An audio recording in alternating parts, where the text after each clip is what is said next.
PANW is getting demolished right now. This is the leadership stock in all of security, cyber security. Okay, what does that mean?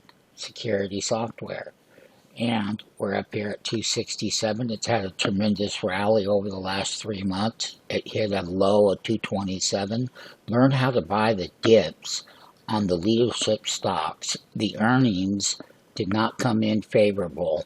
This company never does miss earnings, and that tells us a lot moving forward. Once again, subscribe to the YouTube channel. Use the comment section. Understand how leadership stocks can have their day of reckoning. CrowdStrike will also have big problems, CRWD, which is the competitor to PANW, and this stock never misses.